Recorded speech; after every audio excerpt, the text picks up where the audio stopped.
morning. It's Friday, right? It's Friday. All right. It looks too bright. Because I got my glasses on, guys. So I'm looking different angle. Yeah, it looks pretty bright in here, okay. So, let's do our disclaimer. Yes, I am live. I usually wait for yes. Everything's kicking in. Yes, I am live. So, is my stuff plugged up, guys? Let me see. No, something else plugged up. Let's see. Everybody hear sound? As I plug this up, that was plugged up. They both the same color. It looks so damn here with these glasses. One day make that bitch a big of a difference. Good morning. And let's do our disclaimer. It's loading up.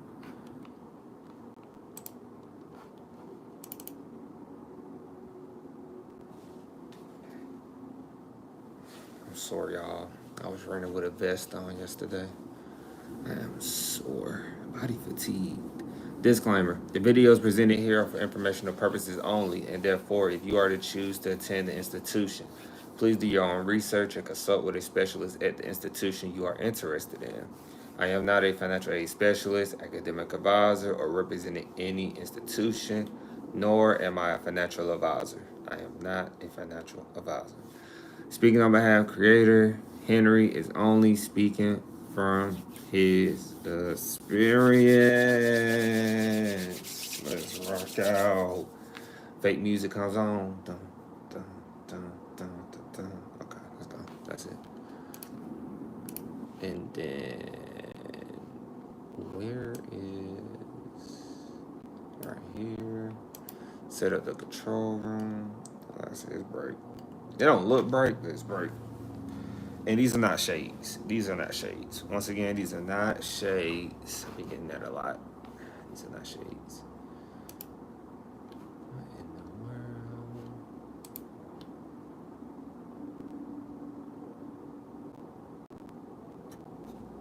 Wait for this. Okay. As I wait.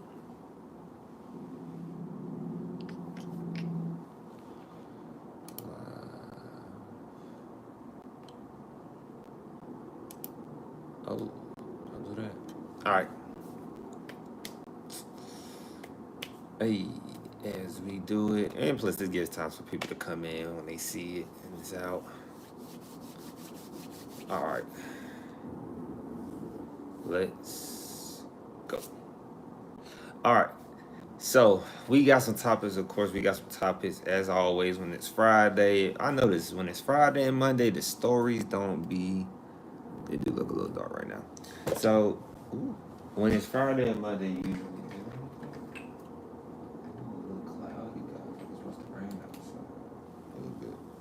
So I like that. When it's Friday and Monday, story be a little thin. But we still find the stories though, because that's what we do. My back sore, man. I'm telling you, working out and live streaming is like 2 workouts. So my first story, obviously, community colleges offer bachelor degrees. I can't even hold it in. I was surprised though when I saw this because I didn't know community colleges. I didn't know community colleges offer. I didn't know they offer bachelor degrees for real. I didn't know that. I don't know what I thought. I just know community colleges offer associate degree certification diplomas traditionally. That's the whole big ordeal about it. Saying that they offer bachelors though is crazy. So it's an article by I can say that Angela Curson Brock, and the title of this is the transformative. There we go. The transformative power of community college bachelor degrees. So this person also works they're the president at the community college Bachelorette Association, which means that hub specializes in community colleges offering bachelor degrees, which can save you what? An abundance of money. So, right here, as we get started, it says this article is adapted from a conversation with Angela Kirsten-Brock on the Illumination podcast. So shout out to Illumination podcast. Shout out to them. Write them down.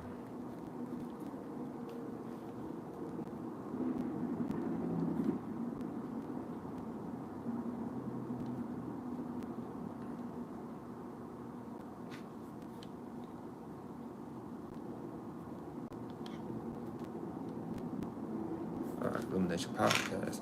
So across the higher education landscape, I'm reading from the I would say this is like a what would you call this? It was published on June 2nd, so I would say like a what did they call this? I'm not sure what did they call it. I found it on LinkedIn. It's a very interesting post. But I would say you would call this, do they got citations? I would say what we call it is an op-ed in school. I would call this like a small little op-ed, essentially. But no citations, just very opinion. But it's not opinion, it's factual because they wrote about it. Yeah. Don't know. We'll call it a small article. That's what we'll call a small article. Across the higher education landscape, a quiet revolution is underway. As I say, it is a revolution. It's funny when I say revolution, people are starting to say revolution. It's underway. One that challenges outdated paradigms, which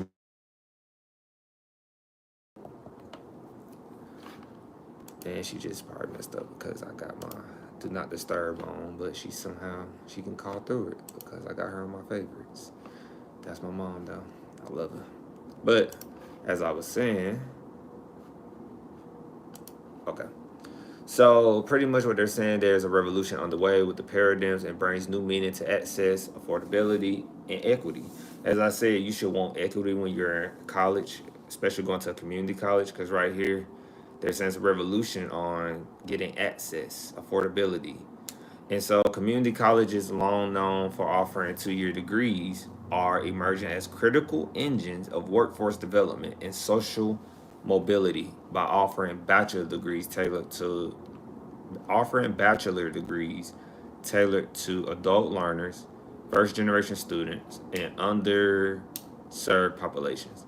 All right, first and foremost, the fact that a community college is offering bachelor degrees is not surprising. But why does it always have to be for adult learners? That's what grinds my ears a little bit. Like, why is it always adult learners? Why is it always adult learners? I can see why they're saying first generation students because it'll save them a lot, especially me being a first generation college student. Yeah, I would say that. I didn't really claim that first generation student thing until it came popular. I didn't, like I said, a lot of this stuff came as I was in college, which is funny.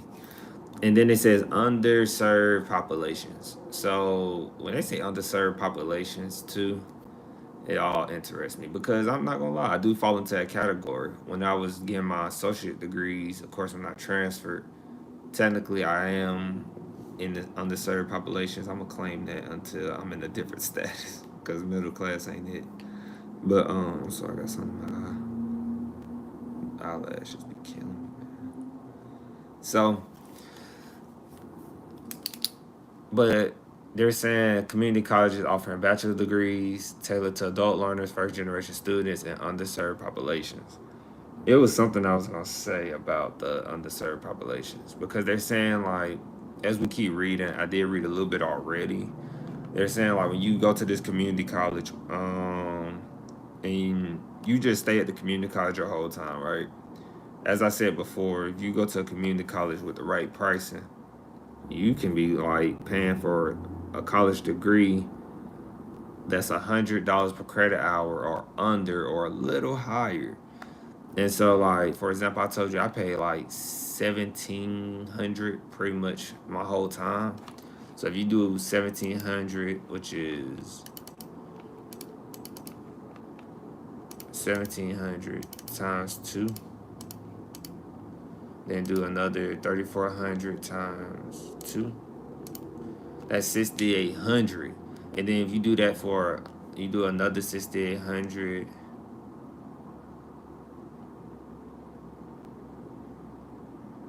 for times 2, yeah. Then you only would pay like 13,600. But I paid. They're saying you could pay $10,000, maybe a little higher, maybe a little lower. Why? Because remember, if you stay at that one school the whole time, you're going to get charged that same per credit hour. The per credit hour might move up like 1 to 2%, maybe. Look like I touched the screen a little bit. I don't like that. There we go. The sun moved again. I like moving that light versus moving my own. This little turn on this light I got right here. I don't need to. And so paying $10,000 for a college degree is amazing. And saying that you could potentially pay $10,000 by just going to a 2-year the whole time, and that 2-year offers a bachelor's is a little redundant, but it's something you should hear because they're already doing it. And so the states that are doing that is California, Texas, and Florida. I didn't even know that was a thing. I remember talking on the live screen saying if 2 years can offer bachelor degrees, that will be that's game changer. That's innovative, right? And so right here, the California, Texas, and Florida, these degrees are available at a total cost of around $10,000. And guys, I did already look up some schools that offer bachelor degrees at 2 years in these states, and it checks out a little bit. Checks out, and it says in compare or contrast to the financial burden of a traditional 4-year institution. So let me go look where the links at. Where the links at? Where the links?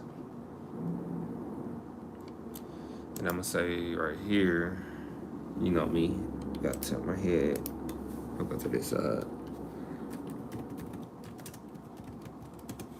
And then I'll come back to the small article we're looking at.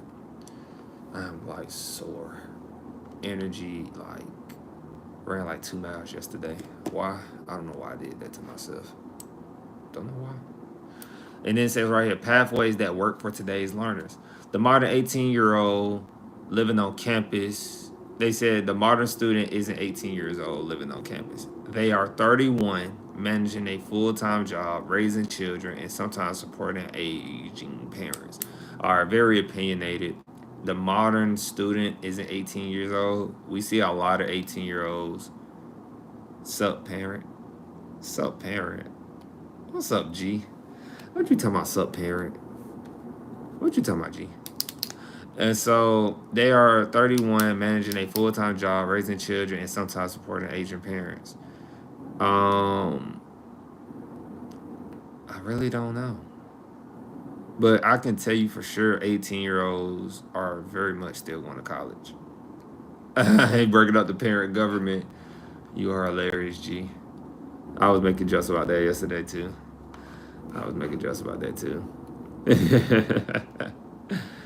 Inside joke, parent government. It's crazy. We're going to hear that later in the future come out.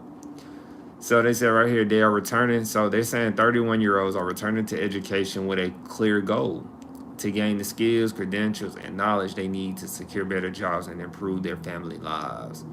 Community college bachelor degrees are built around this reality. Guys, a community college bachelor's degree, I don't know, man. I don't even know if they keep expanding on that. That's different. That's different, and it's very good. Every program is directly tied to labor market demand. Every program is directly tied to labor market demand and developed in collaboration with industry partners. Guys, that is so true. That's where people don't realize, like, about, I guess, higher education, like the marketing, like wherever it is in demand, they want to push it. If they offer in bachelors, I must miss something when you said that, G. I must have missed one of your posts. Oh, G said, I understand what they are doing, but I suppose they should redefine what those schools are if they are offering bachelors. They should redefine what those schools are. When you said redefine what those schools are, G, what you mean when they're offering bachelor degrees? Like the community colleges that are offering bachelor degrees. When you said redefine, what you mean? For me. I know some people probably know what you mean, but for me.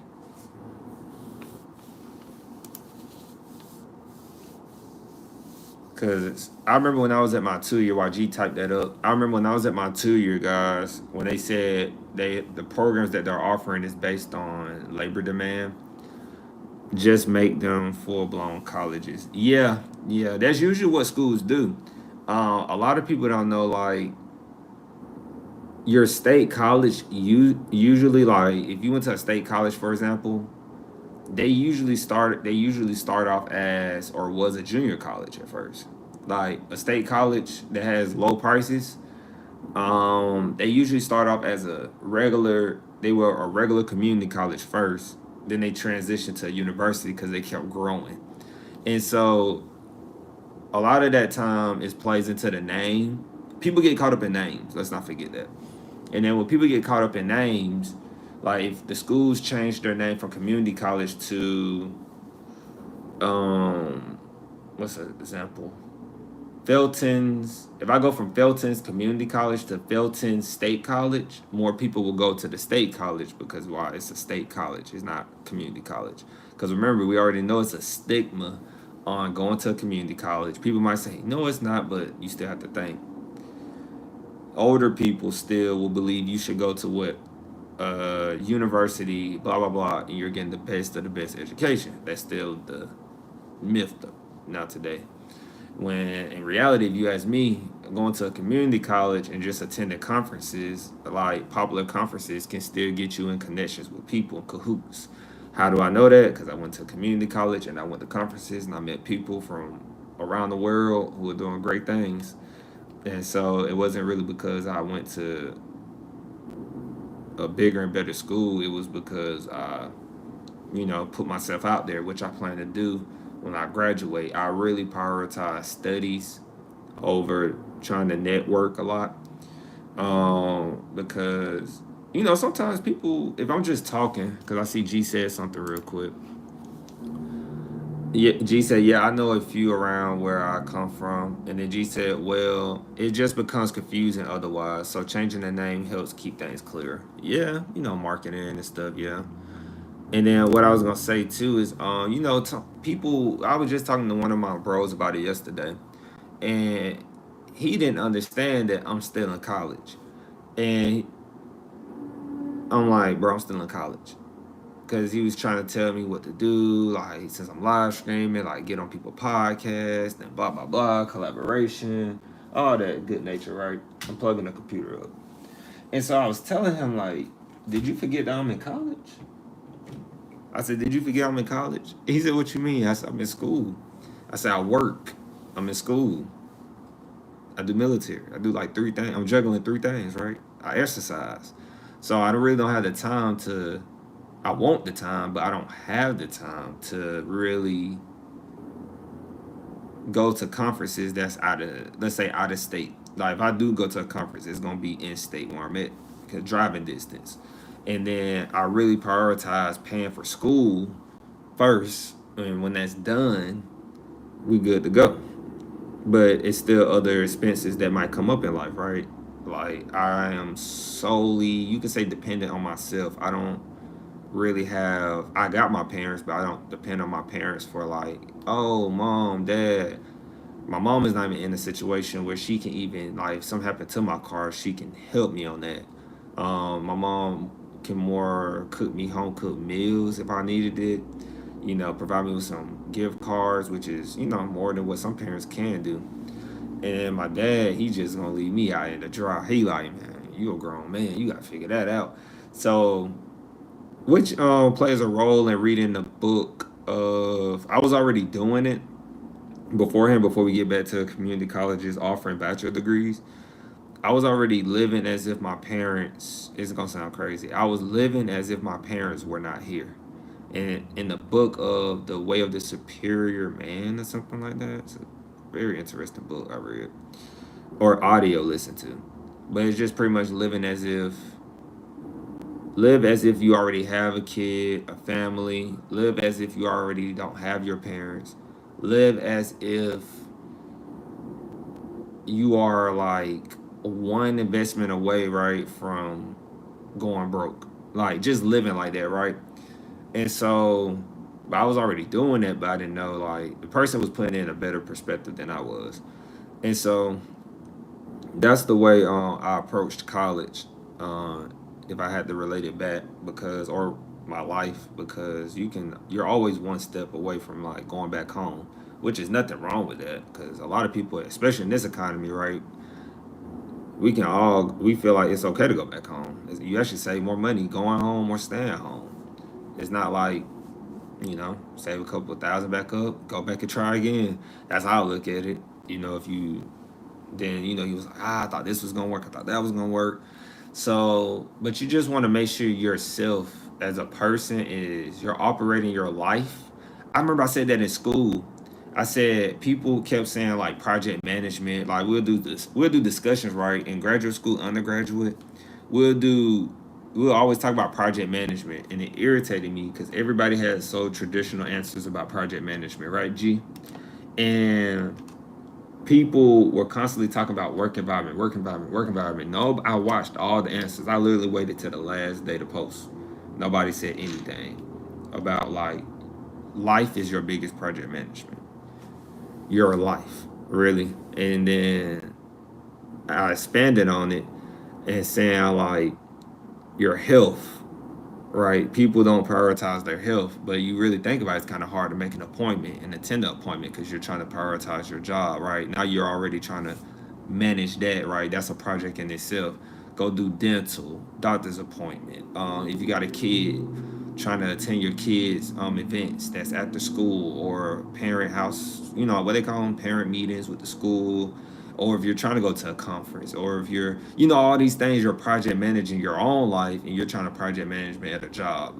That's why I don't like project management jobs, because I'm like, ah, y'all not trying to be inclusive with my life, and so we're running into a problem.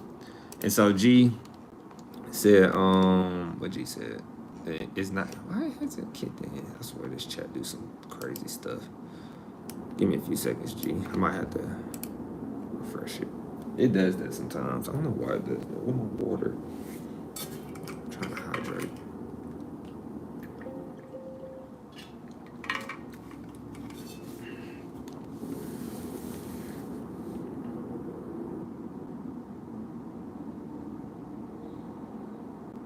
And watching and waiting. Here we go. Okay. Then G said, I feel you. I don't live like that, but I only buy if I can buy two. I had a job at 13. At 13, you had a job, G? My goodness. I said the most I did around that age was blow leaves.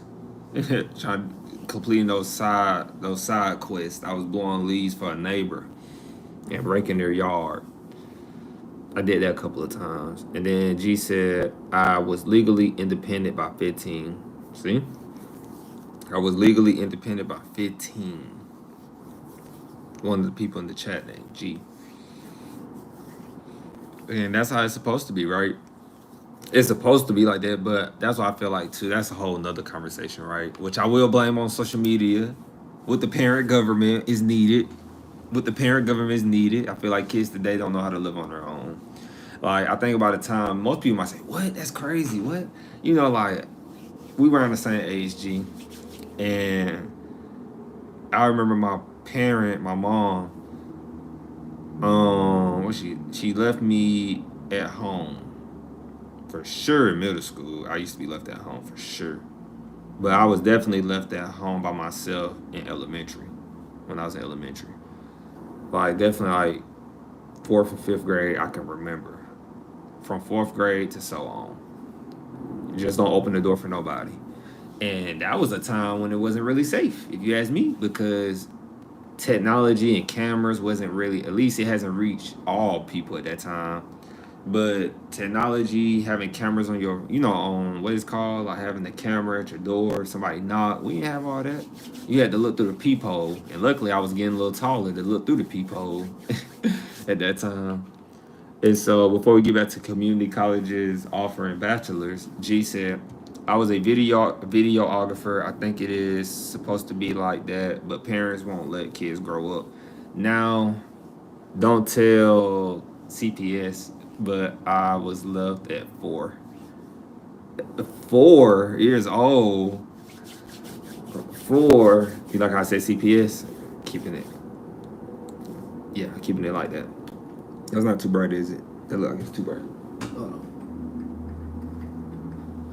There we go, a little better. And so, 4 is crazy. How do you know that, G? Your parents told you that? If you remember that, you got really good memory if you remember that. And so, where we at? So programs, I did want to say that programs do like schools, definitely community colleges, they will advertise or put more programs in place that are trending. Like AI, I already know that's going to be in place, but more of a good example is when I was trying to, this is a short, small story. This is not even a big story to say. I had, when I was at my 2-year, I was competing for student of the year, but it wasn't like student of the year at the school. It was like so at the 2-year, the system of 2 years in Georgia is called TCSG, Technical College of System of Georgia. It's very long. They have this thing where you can compete for student of the year. You give a speech on why you attended 2-year and how it changed your life. Right? Huzzah. And then you do it at your 2-year, your home 2-year. Then if you do good there, you go to region, I think. Then if you go to region, you go to national. Something like that, right? But I didn't place. I did good on the speech, but I didn't place well because I was a traditional, at that time I was doing, I think, I was a business student, I think, at the time, or whatever, labeled as a business student pretty much. And it was traditional for a male to be doing business. So they highlighted women that was doing a male dominated industry. That was more like them trying to highlight and market themselves for like when they post it, and it attracts a story because they're trying to get the story heard. Why am I saying that? Because that's what schools do sometimes. They push out certain programs more on, on the market labor and what it's looking like. Like now we keep hearing workforce development, or we keep hearing the workforce labor or labor workforce, however they want to phrase it, because that's what the Trump administration is pushing right now, right? So everybody has to follow that plan in order to get funding or keep expanding. And so I just like to mention that because that really is a big ordeal for schools. What in the free?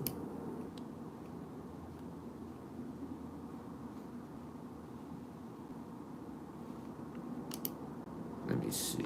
Gee, it's doing some funny stuff again. My chat is not doing right today. It ain't the first time chat and did this. Sometimes I don't say nothing. I just be troubleshooting while we having conversations. I can see it pop up on my phone. But it's really acting crazy. Maybe because it's Friday. I promise you. Fridays and Mondays be the worst. Not with you all, but in my control room. Because I can't scroll down. Okay. So, okay. I thought G said something, but all right. So these programs also lay the foundation for continued growth by fostering habits of lifelong learning. They prepare students not just for a single job, but for an evolving career path, blah, blah, blah, right? So despite the proven impact, community college bachelor program degrees often face resistance, primarily from regional universities, concerned about competition. Is that bad? Is that so bad that community college bachelor programs often face resistance, primarily from regional universities concerned about competition? That's so bad. Like you would think they'd be like, "Nah, you're right. You need to, go do what's best for you as a student. Save that money. There you go. You need to go do what's best for you. Save that money because not everybody can save money in college, but school like universities like they said regional universities are giving these schools a hard time because they're offering students what they offering students the community college bachelor's. Oh, they need to put a name. That's a lot to say every time. The community college bachelor degrees are offering students more, access. But regional universities, we know they ain't offering no access. Regional universities are charging higher prices just because I don't even know why. They just charge them because they really don't have to. They're regional. And it says, but the facts are clear. These programs serve a distinct, unique, pretty much, population of learners that universities are not reaching. Universities want the traditional students. Universities don't want older students. Community colleges want the adult learners. That's why they run with that. I think that's the agreement on the block. If you ask me, in the hallway, I'm gonna say the hallways, not even the block. I'm gonna say the hallways. In the hallways of colleges, that's the word on the hallway. Because look, we get the older students, you get the younger students. But I don't know how to feel about that though. Like, I feel like as a country in America, things could be a lot better if you did offer the same opportunity to younger students because the blueprint is not the same no more. Go to a state college, go to a university, start a university, do your 4 years. After you graduate, you get a job, then you work on your master's if you want to get it. But then after you do your 4 years, you start a family, you get a car, and life is good, right? And you got this house. It's not like that no more. It's the opposite. The students are broke when they leave college, and then they're still trying to do that traditional method they hear, and it's not working in their favor. Then they're battling with depression. I always bring in the mental health aspect because it's serious. Then they're battling with people they don't know on the internet who are living a facade life, but they don't know that. And so then it's just really like you just gotta change. I feel like the hallway, like colleges really have to change the blueprint. I think we need community colleges, universities to all come sit down and talk like the five families or something. And they really need to talk and be like, look, we are not helping these students. We are not helping America get better.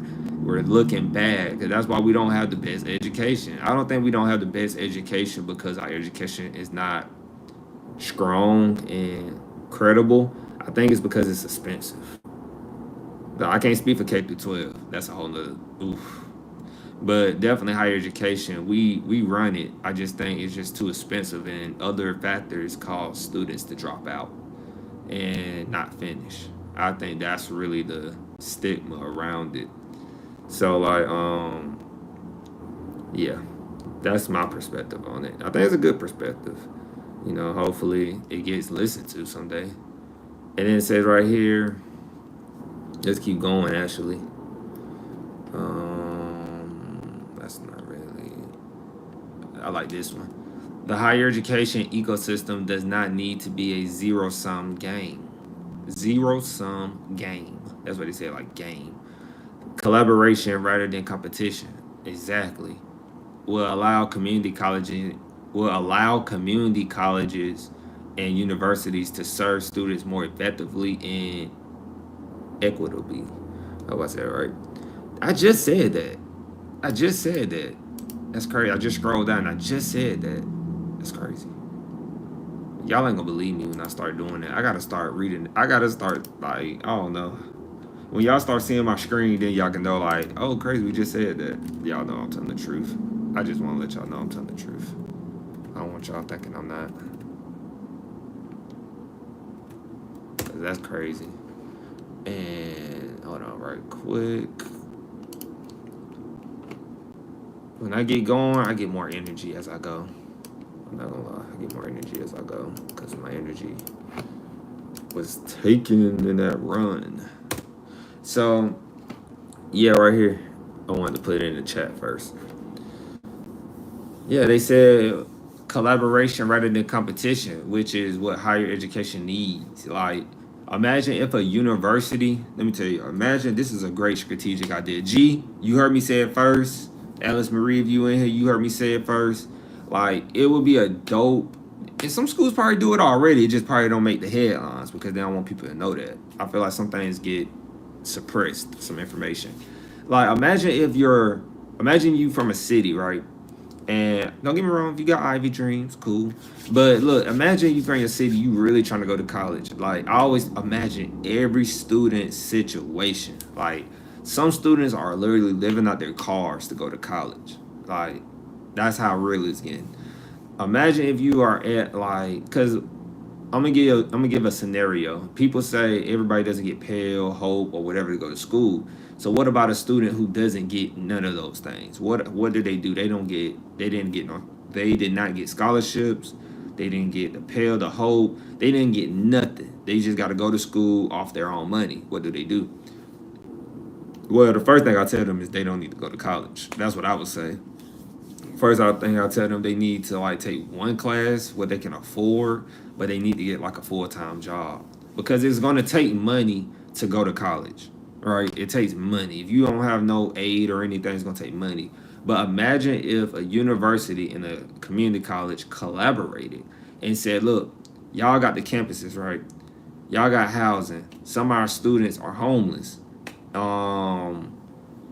Now it goes against my method of like them just getting an apartment with roommates, but some people really like some people need an advance.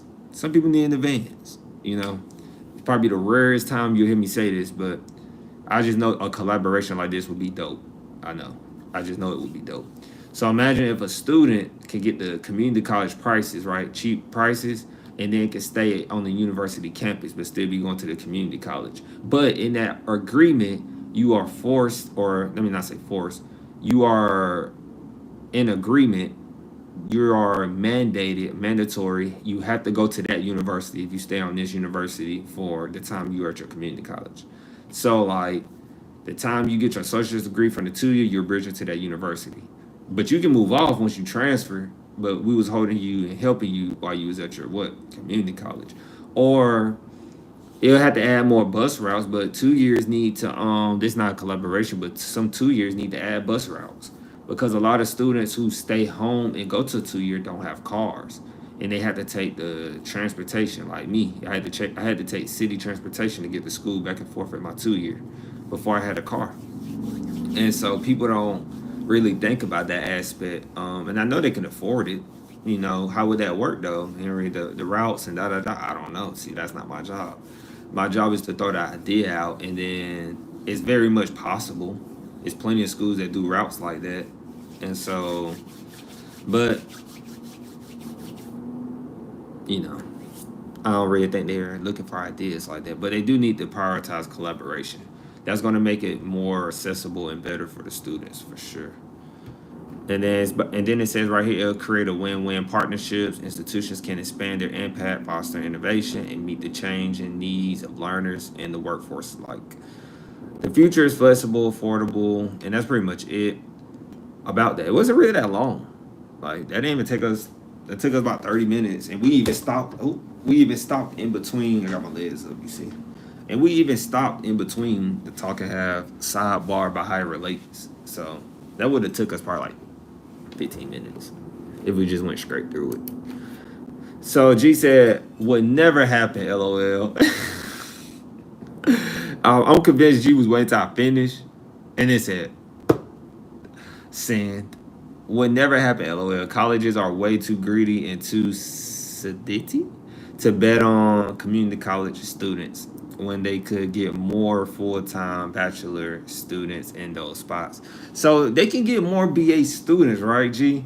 And then what's the percentage of those BA students graduating, right? What's the percentage of those BA students who are coming in their first year actually going, what's the percentage like? Let's just think about it. like you said, the university can. You said university.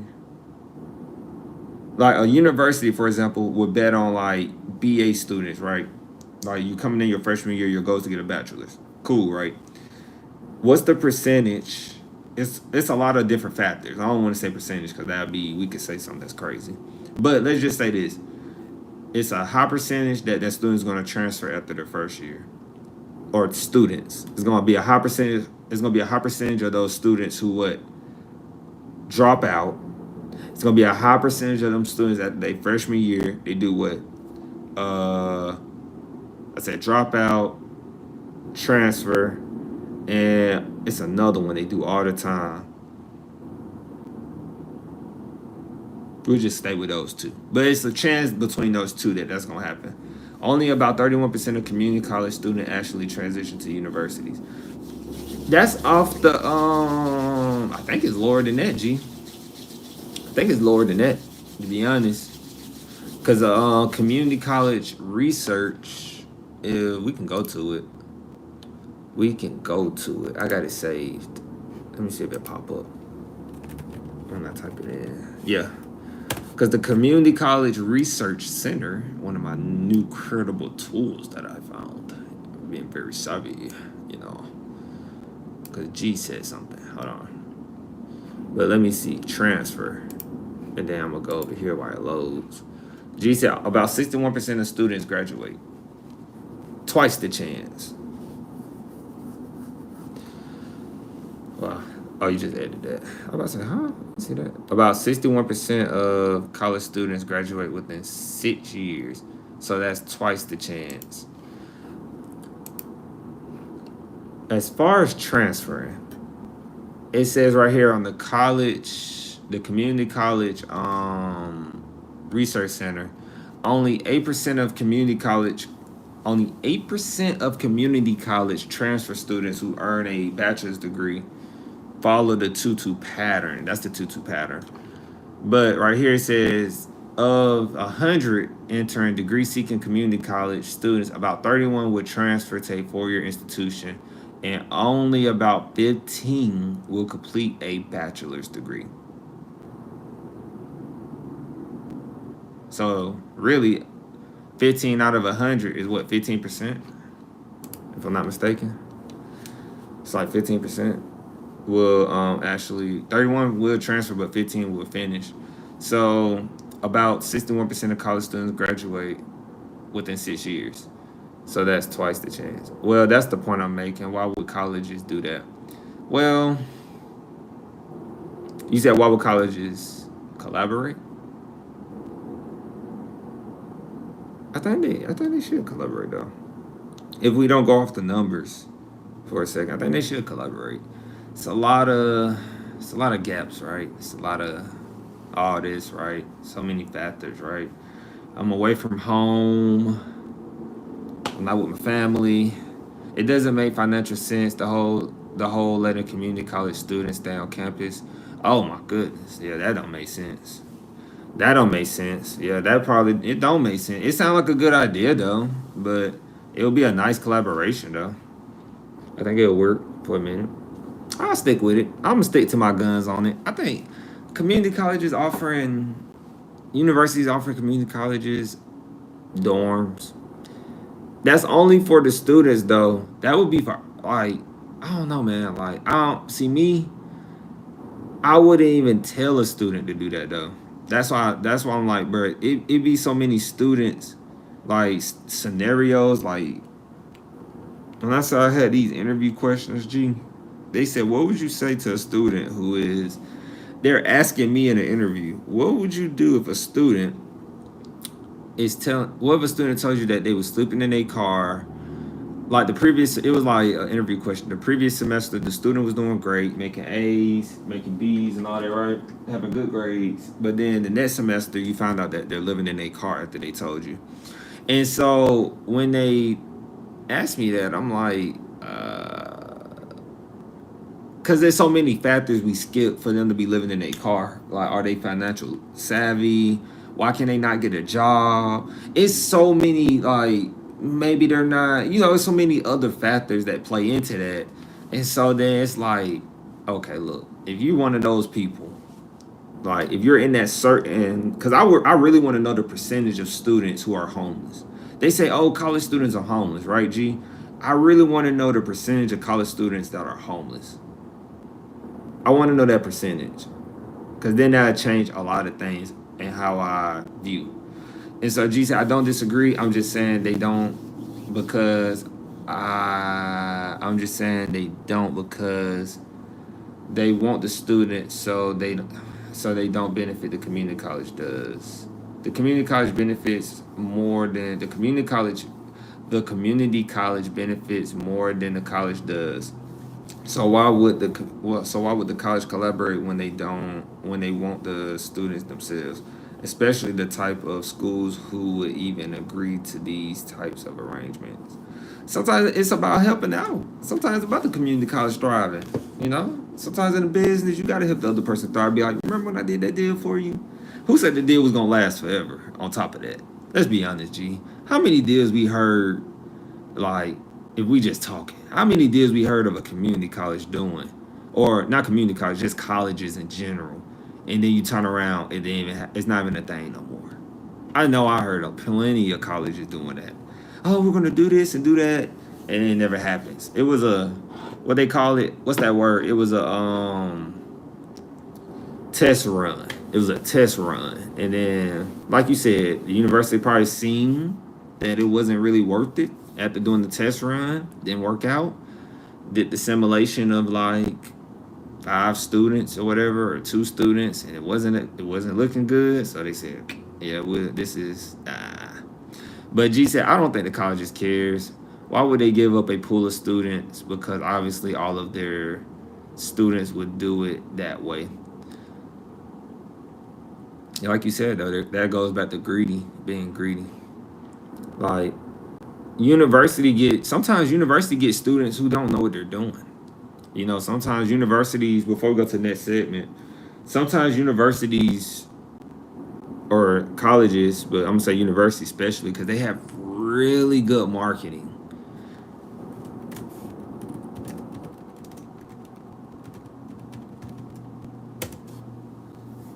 Really good marketing, G. And I think you know that. Universities, Ivies, like besides community colleges, universities have very good marketing. And the community colleges that are thriving, they have good marketing. And sometimes, but the universities get students who don't even know what they want to do. That's why I think they shouldn't be so greedy. G said, I'm with you. Universities just don't care about the homeless students. They don't. And they like to bring that up. It's funny they ask you. So it's like, why would they ask you in the interview though? Like the questions I got, I'm like, shouldn't you be asking like a dean that question? Like an exec? That's like an exec question. But G said, I'm with you. Universities just don't care about the homeless students. They say take the loan and live on campus, or take the loan and live off campus, live on off campus housing. For the stats, that's why they ask. And so, because homeless plays a lot of factors, you can be a student being homeless was like, I don't know. It's a, I don't know. It's a very complex situation because if you're homeless in college, you should definitely take a job. That's my perspective on it. Are they going to say that? No. Are they going to say you should get a job and pay for college? No. Like G said, they're going to tell you to get a loan and just live on what? Campus. Live off of us for your next 3 to 4 years or 5 years, because most students graduate in 6, but 5 or 6 years. Live off of us for 5 or 6 years, right?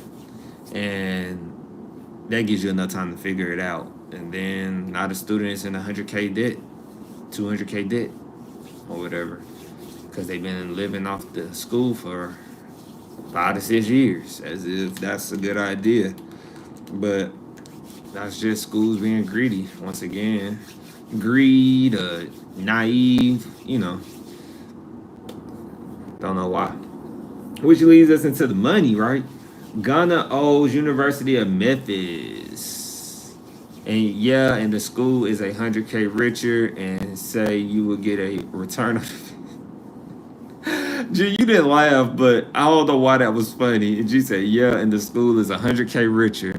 Yeah, they're 100K richer for every student that took out that loan or kept taking out them loans. And then, yeah. Did you say LOL? No, you didn't say LOL. No, you said ROI. Yeah. I don't know why it came off funny. That's man. And so that's one of the whole goals to get. Maybe a lot of people don't like that I talk like that on the live stream, G. That I'm kind of bashing students for taking out loans. Am I a bad person for that, G? Am I a bad person for bashing people for taking out a 100K loan when they should have known better? It's funny because it's ridiculous. Yeah. Like, answer my question though, G. Answer my question real quick before I keep going. Am I wrong for that? Am I wrong for that? I feel like that's the only way they gonna understand. Like, it's dumb. Don't take out the loan. Like, stop. No, don't do that. Like, I don't think you're a bad person. I just think you know more than the average student. Okay. Okay. I feel a little better on that. Okay. That feels better coming from G. When it comes to finances. Yeah. I feel a little better. I feel better now. I feel better. Because I had to be blunt with it because I don't know, I just feel like nobody's listening when you just beat around the bush about it. And you know, well, when people start taking shots though, it's gonna be some people it's gonna happen. I feel like somebody just waiting on the right time to do it. They are going to take shots. University of Memphis though. Ghana. University of Memphis. Ghana. This is crazy. Did I open this already? No, I just did. Perfect. So, as I said before, Ghana owes the University of Memphis tuition. Yeah, tuition, aka for money, for my people out there who thinking like, what? So Ghana owes University of Memphis $3.6 million. And you know, University of Memphis wasn't worrying about it until, you know, Trump and them cracking down. Hey, something due. And the students you sent here owing us money. And so they're like, look, I don't care how you get it. We just need it. They said, let me tell you how ruthless a college can be for my people out there who are not in college yet. Let me tell you how ruthless they could be before I even read this. It's on the news reported this. But they said the University of Memphis told Ghana, look, you got till August 9th to come up with the money or leave the university housing. All the Ghana students. And it's 185 students.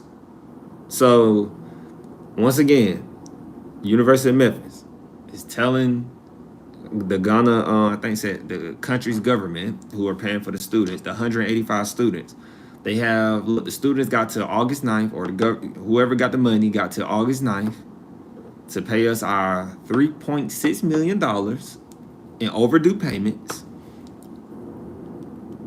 And then the students will have to leave. The students will have to leave the university housing. Shoot, I'm wondering that if they leave the university housing, they mean they ain't going to school. They should just say they got to leave the campus and not go to school. But let's see. It's not very long. The news did not report a lot. What news is this? This is the Action News 5. I think Memphis. I don't know who news outlet this is. So very opinionated, but news reported. Shout out to Action News 5 for getting this. And it's another little outlet by the Daily Memphian. So, a large number of students who attend the University of Memphis might be forced to return to their home country, Ghana. And so, the president of Memphis, Bill Hardegrave, joined Action 5 News. He joined the Action 5 News show on Wednesday to speak on the status of his students. He said the students are sponsored by the government of Ghana, which has not paid the students tuition yet. Oh, Chronicle Education said they just housing. They haven't paid their tuition. Like I said, Because they trying to say our tuition is due August 6th at Georgia State. I'm like, hey, I don't know what y'all on, but look, school don't start till August 25th. Y'all wanting the money August 6th is crazy. Trump got them paranoid. Linda got them paranoid out here. They got them paranoid. I said, well, y'all gonna have to give me time because I'm trying to apply for my tuition assistant, and there's been some problems with the with my with my military and them. So I'm like, look, y'all got to give it time because I don't know what's going on, but something going on. And G said they were barred from coming back, if I'm not mistaken. What? Let me see. You talking about the University of Memphis? Because right here they said the students will have to August 9th to find a way to make the payment because they haven't paid their tuition yet. They said, or they will have to vacate the country or evacuate the country. I don't know why I said vacate, but evacuate, pretty much leave. They said, so the president also said, I think there was a change in Ghana and that affected the budget, but we are hopeful that this gets corrected because we love to keep those students on campus. You would love to keep them, but you ain't gonna pay that $3.6 million for them since their country had a change. I had a regime change. That's what they said, regime. I hope I said it right. I said it right, G? Regime. REGIME. I said it right. That's regime, right? I could use Google. I don't want to use Google right now. I'm in the zone right now. But that's regime, right? And so, yeah, 3.6 million. And then they said right here, anyone willing to help donate can. Yeah, that's right. Okay. Yeah, they had a regime change. It says anyone willing to help donate can donate to the Gary Shorb International Student Support Fund. The deadline for payment was the 11th. For who? University of Memphis? G?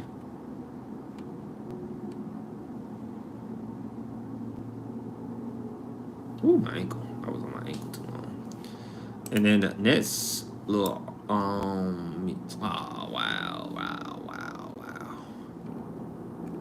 Y'all really trying to do this. Yeah, for Ghana to pay the University of Memphis. Huh. Why would they tell us the 9th? They saying by the 9th. That's not a different story, G? Because the one they keep saying is university. They keep saying it's by August 9th.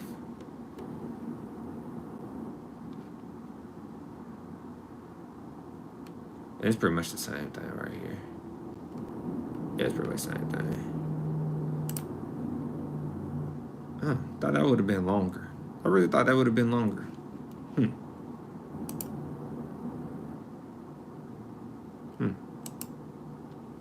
Oh, well, thought it would have been longer.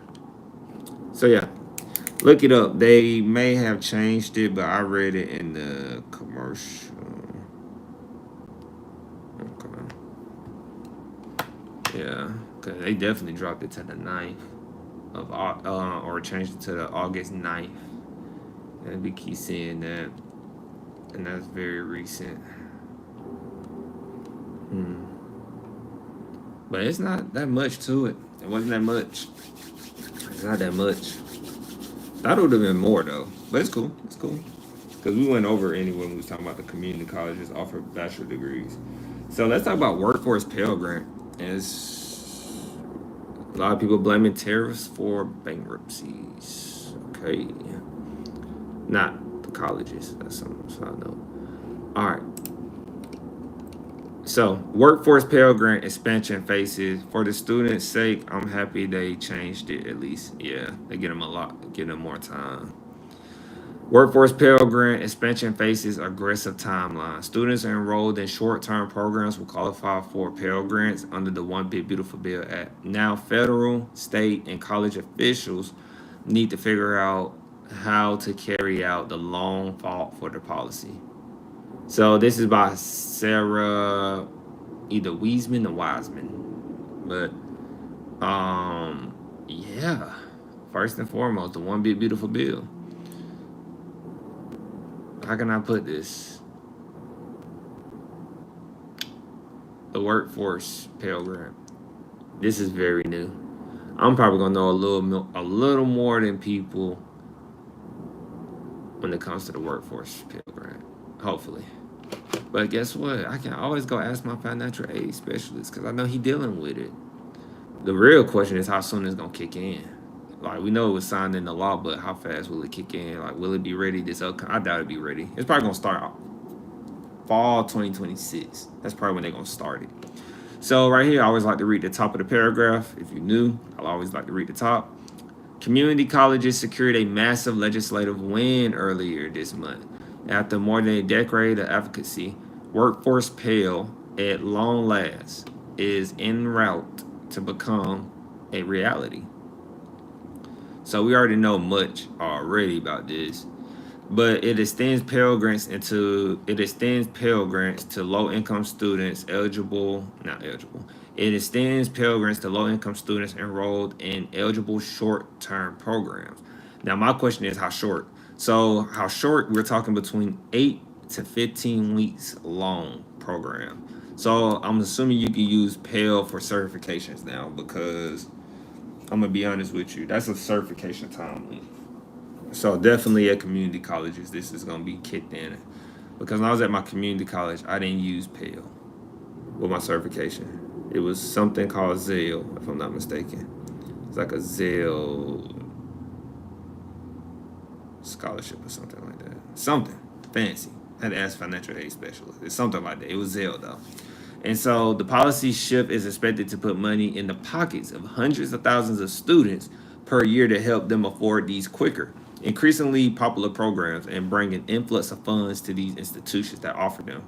Pretty much, it can help. Oh, it can help.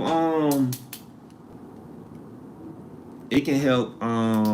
This can help people get certifications at 4 years too. You know, if you want to get a certification in AI and you're eligible for Pell, you can get a certification in AI. You can get a certification in computer science or something at a university. They offer a certificate, but definitely 2 years for sure. That's gonna help students though with certifications because 8 to 15 weeks, yeah. So lawmakers in Congress and colleges have been working towards some form of workforce Pell since former Senator Mary Landrieu, if I said it right, of Louisiana pushed it forward as part of the Jobs Act in 2014. So they've been doing it already in Louisiana since 2014, apparently. And so since then, multiple attempts at the Pell expansion have failed, even as the idea gained more bipartisan support. And then as we keep going, they said it was dead in the water for a second. Let me keep going. They're thanking people. So right here, community college leaders are extremely enthusiastic. The way that went, extremely enthusiastic about the policy change after immense political effort that is gone into this, he added. We consistently hear reports from our campuses about the importance of finding financing sources for low-income students to participate in these programs. Others, however, feel. All right, I don't know. They say others, however, feel trepidation as workforce Pell is on pace. As workforce Pell is on the. Oh, wow, they use two big words in there that I'm finna have to look up because I know I will never see these words again, probably. But that's what they said, G, right there in that little line.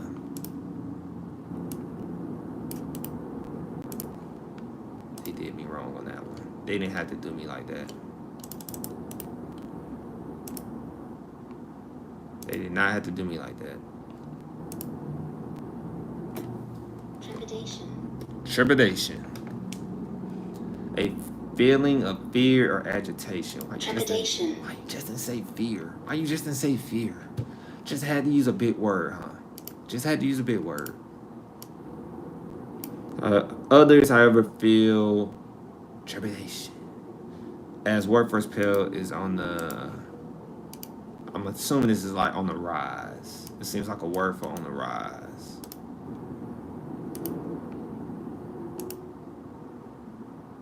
Precipice. Precipice. A very steep rock face or cliff, especially a tall one. Yeah, like it's on the edge. Yeah, on the edge. I was kind of close. On the edge. That's what it sounded like. So why are others scared? And they always say low income. They always go back to low income. Like, they always go back to low income. Wesley Whistle, a project director for student access and affordability at New America, a liberal think tank, said for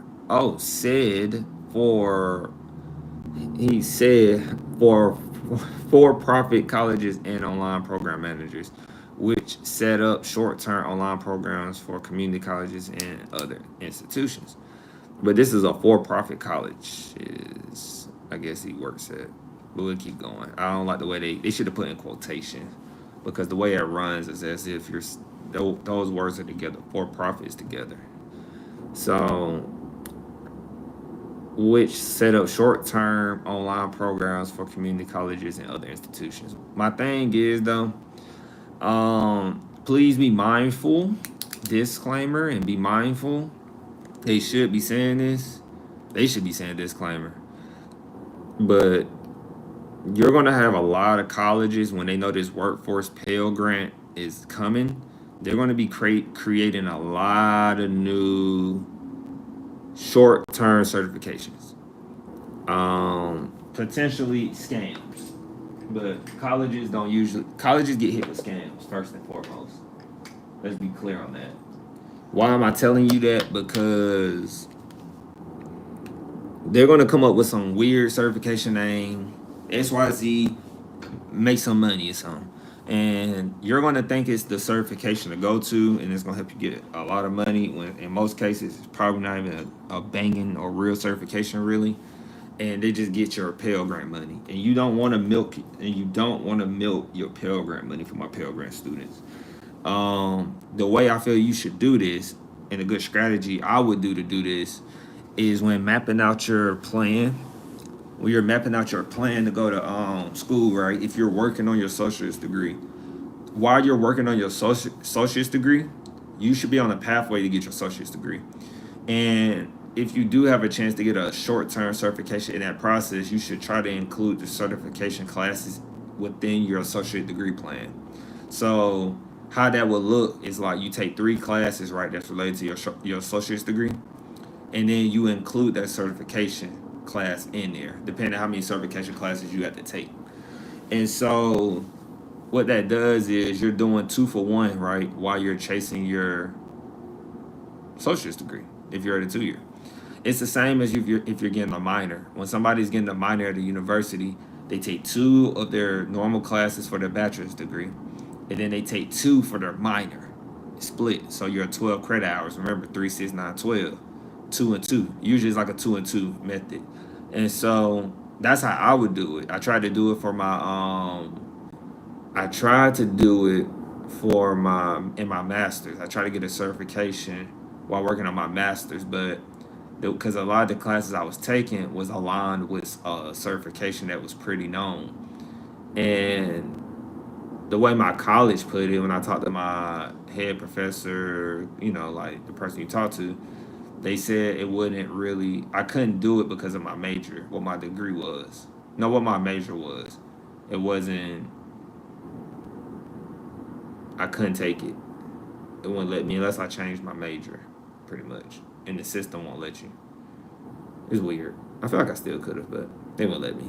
It's weird because I'm like, well, if we're taking classes that relate to it, we should be eligible to take it. But that's when all the other stuff get tricky.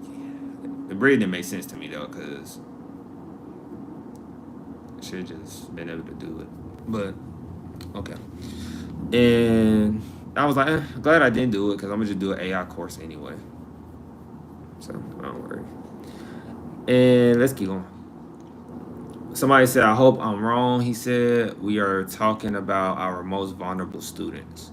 So right here, they said despite safeguards built into legislation such as job placement rates, he worries, this person, Wesley Whistle, he worries students will still be lured into subpar programs at for profits or a slapdash.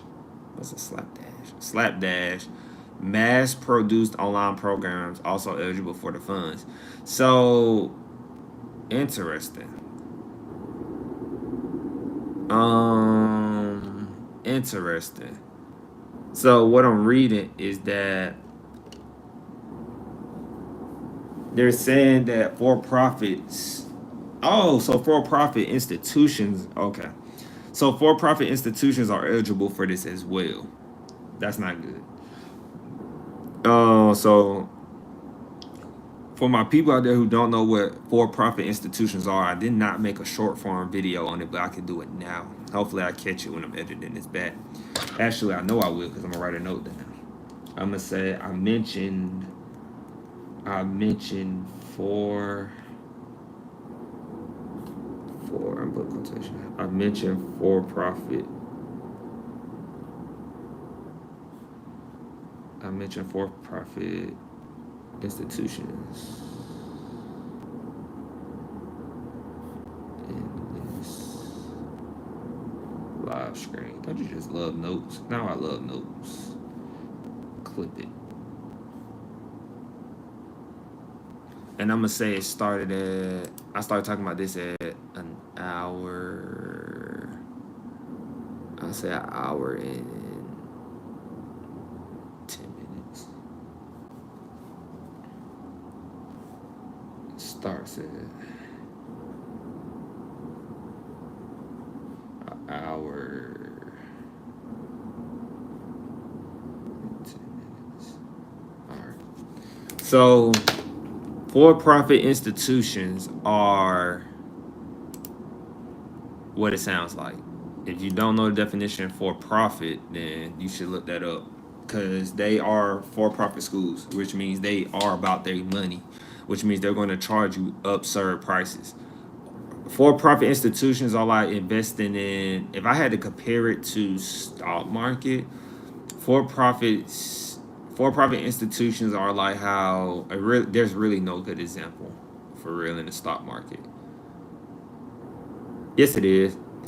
For investing in for-profit institutions, like getting your education at a for-profit institution, is like investing in a Ponzi scheme in the stock market, or a Ponzi scheme in general. Like you don't know you're in a Ponzi scheme until what the college shut down. Um, so guys, like I tell you everything, guys. Like I know I talk about Trump and Linda a lot, but Trump even tried to open up a college one time and it got shut down, but he made money off of it before it shut down. And so that's an example of essentially like a Ponzi scheme in the stock market. It collapsed. So when the college collapsed, kind of like with Limestone, when a college collapsed, closed down, um, you lose money. Like especially if the school, because usually for profit institutions, I don't even know if they're credible. Most of them, I don't think they're credible. Like they have an accreditation.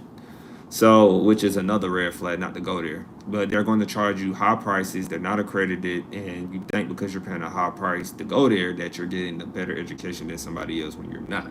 They're just there to literally money grub, but you can't say they didn't tell you because they literally would be somewhere on their school website should be, or when you Google search them, it's going to be like for-profit institution.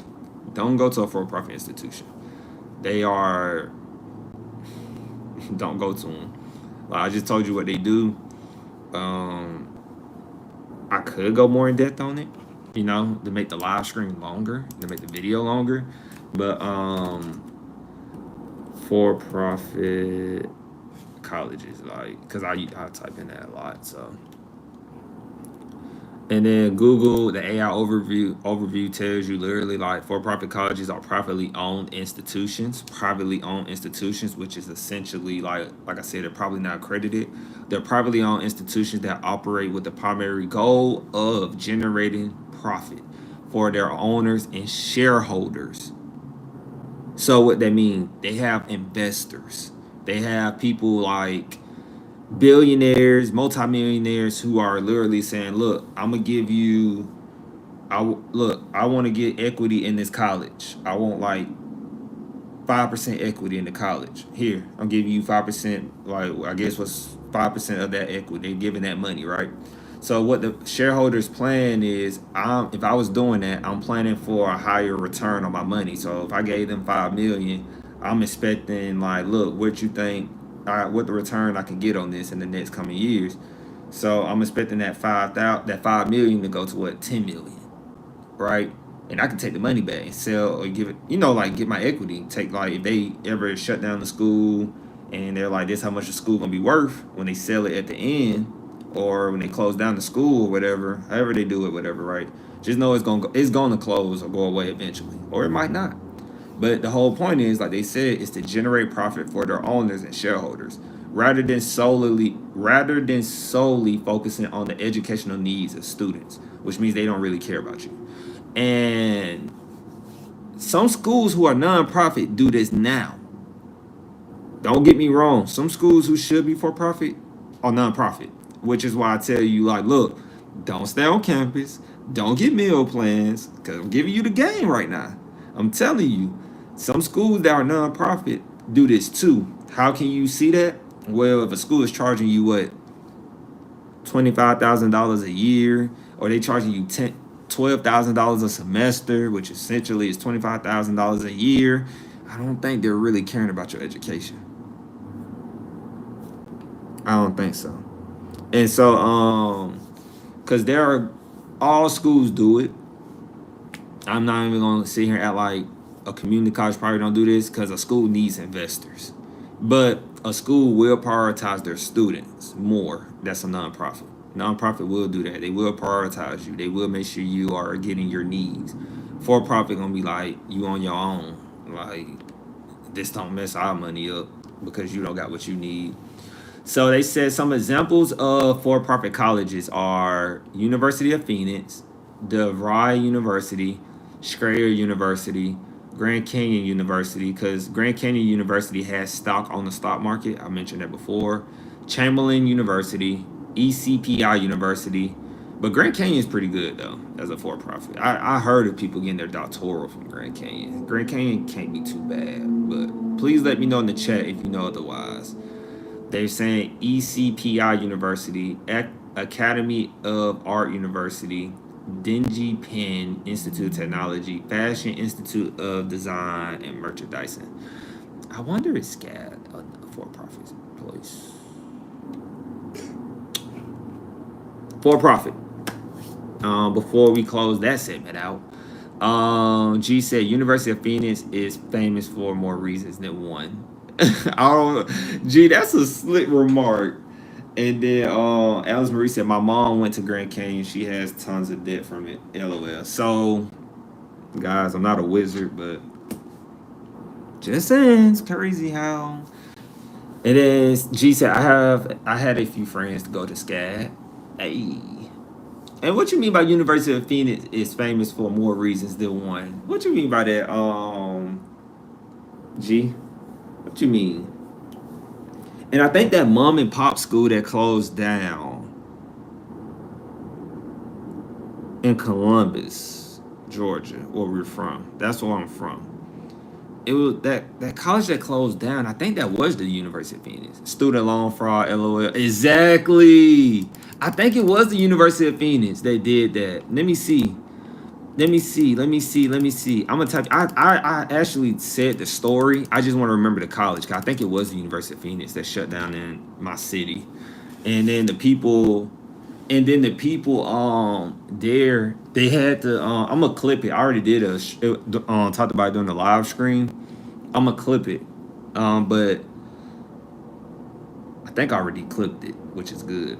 But the people pretty much like just got kicked out of school when they closed down the school. Like if you wasn't graduating that year, you pretty much had to start over, and then they reimbursed you for loan. If you had loans from that school, which most people did, you didn't have loans no more, but you had to restart everything in school. And so I'm gonna just say, cause it was a very popular story. Georgia. College.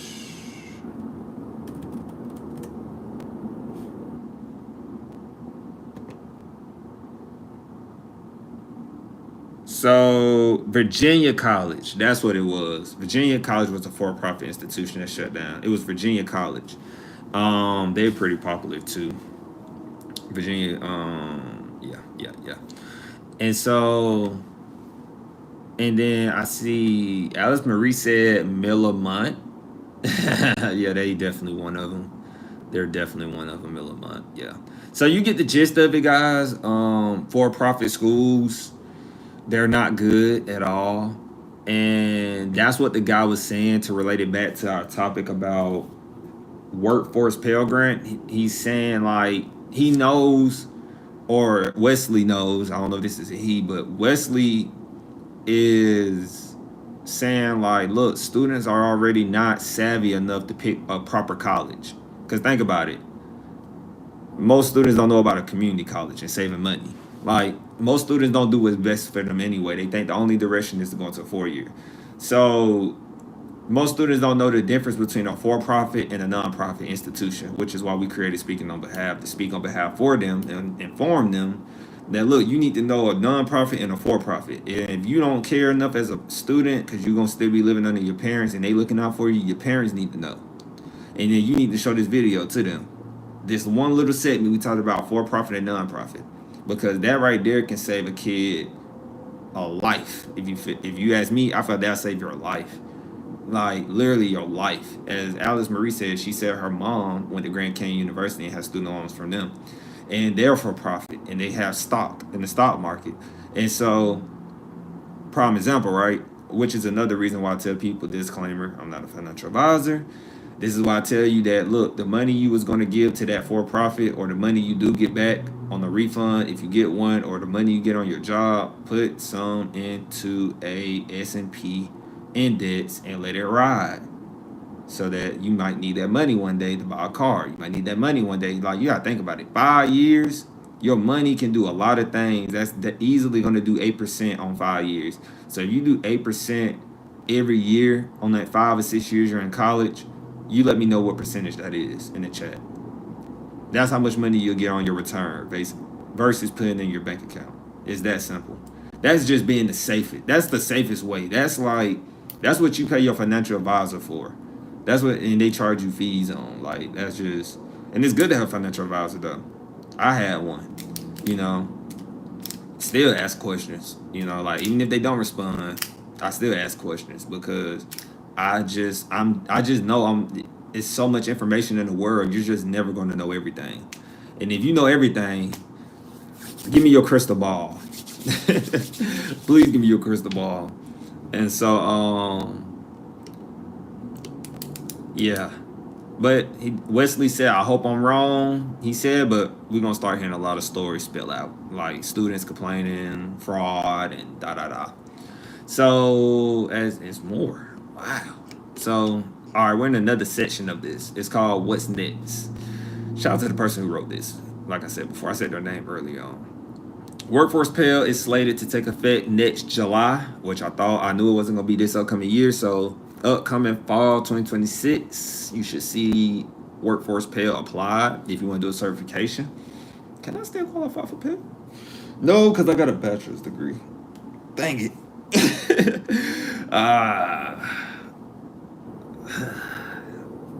That'd have been, that'd have been good to have. So, under the legislation, short-term programs need to meet a set of standards to be eligible for Pell money, which is good. And the task of making sure programs meet the qualification is divvied up between states and the federal government. It says the education department is responsible for checking that programs have existed for at least a year. So you might hear scandals of colleges, like right now. You might hear some people starting up a college just to get this workforce Pell Grant, get some money, quick money real quick. You might hear some schools popping up like this year or last year, because colleges, they're not big, but they are small. You never might hear of them. Like, I'm pretty sure we all got those colleges like Alice Marie. I'm pretty sure you got colleges near you that people never heard of. and you're like, how long have they been here? And you'll be like, not that long. And so they have to be existed for at least a year. Boast completion and job placement rate of at least 70%, which is dumb because if they already started like 2 or 3 years ago, they can probably have a high percentage and qualify.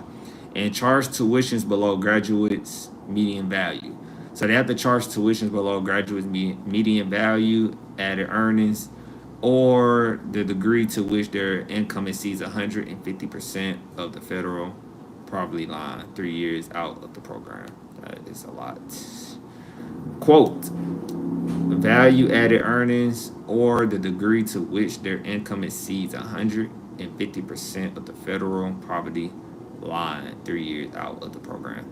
So if you get your short-term certification or completion, in the workforce Pell Grant, you have to do 150% above the federal poverty line in 3 years out of the program.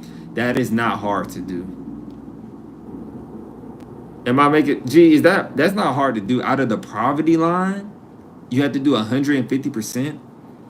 Shoot, I know poverty line starts at 0 to what? I don't even know the poverty line. Lord, what is the poverty line? We got internet for a reason.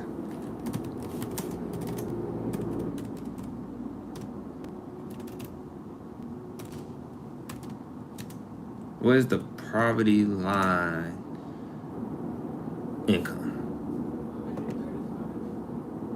Thank you, Miss $135.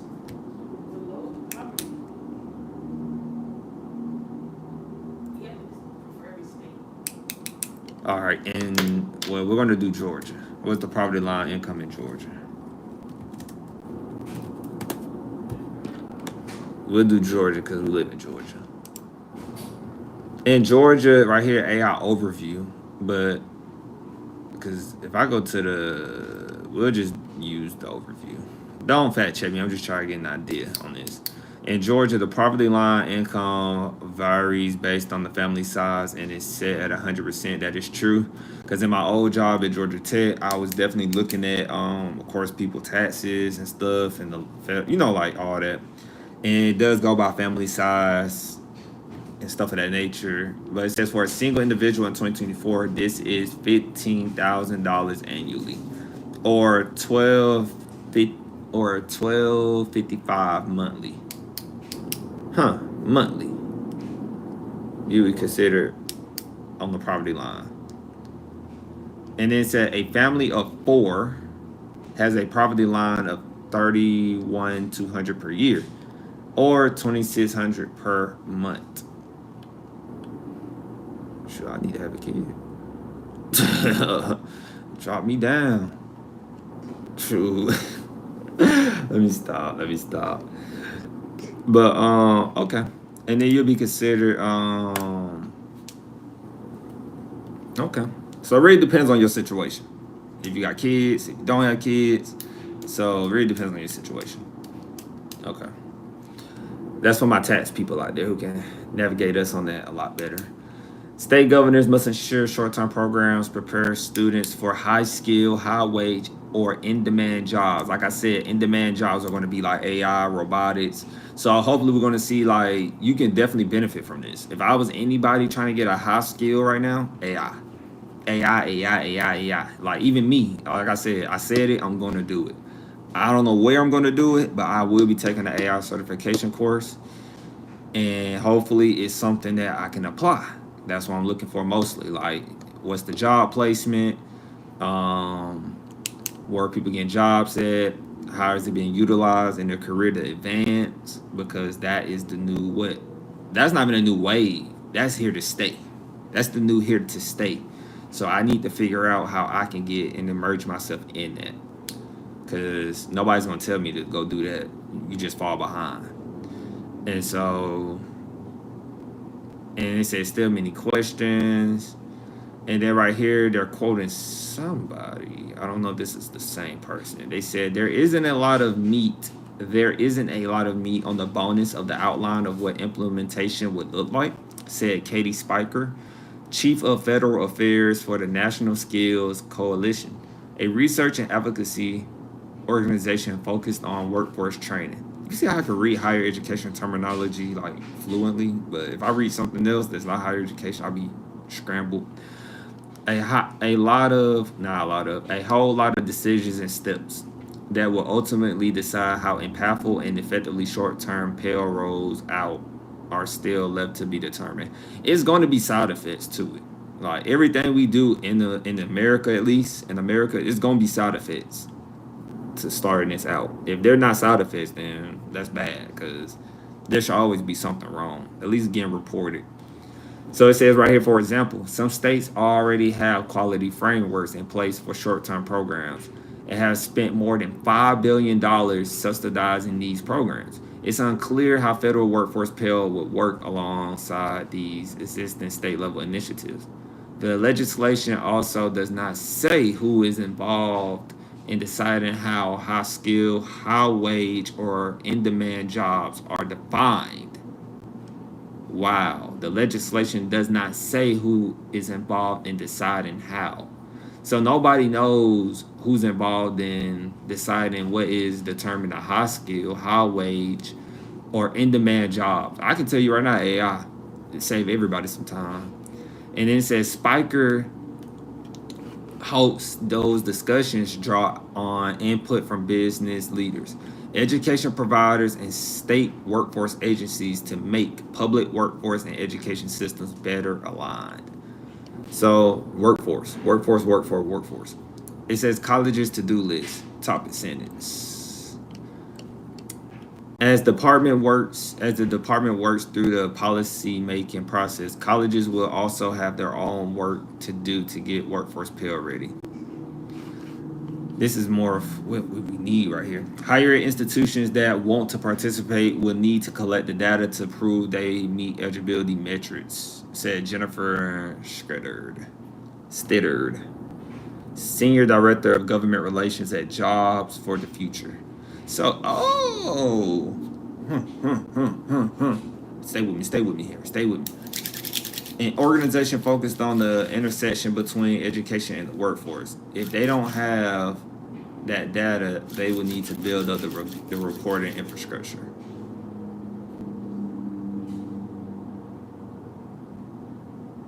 All right. What she works at, I need to save that. She said she works at Jobs for the Future, an organization focused on intersection between education and workforce. I need that. And I need that for my personal job too. That's key. That's game right there. See, we learning. That's game right there.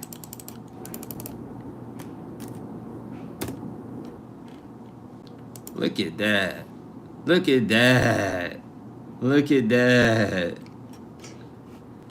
Man, that's why we love reading. That's why we love reading right there.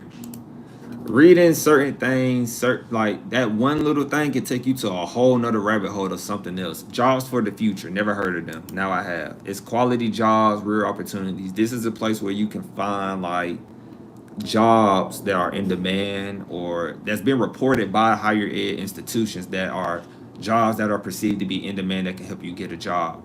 Dang, man. Look at there.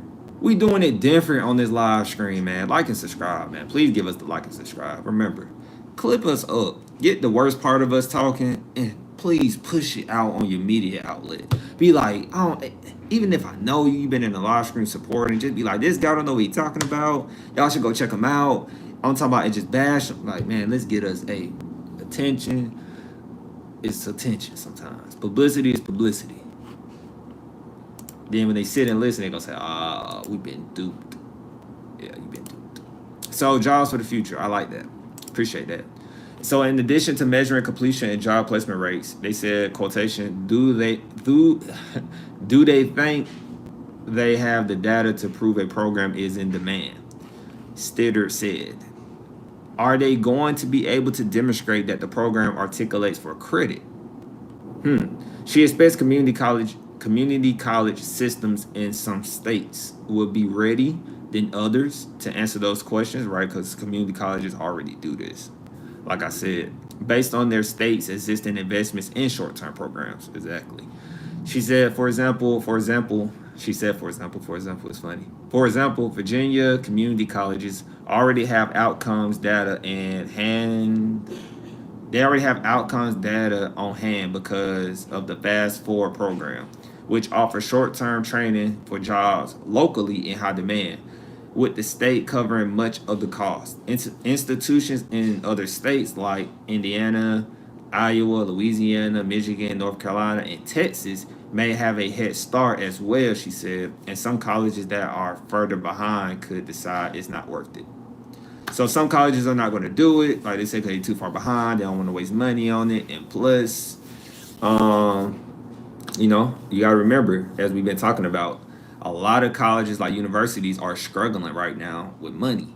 They're going through some hard times right now with money, budget concerns. They're laying off staff. So, like she said, they might say it's not worth it. So you might have to get this in certain places. This is like a diamond in the rough. This is like finding a small cap stock that can give you like massive returns, essentially. This is like finding a diamond in the dirt. So I like that.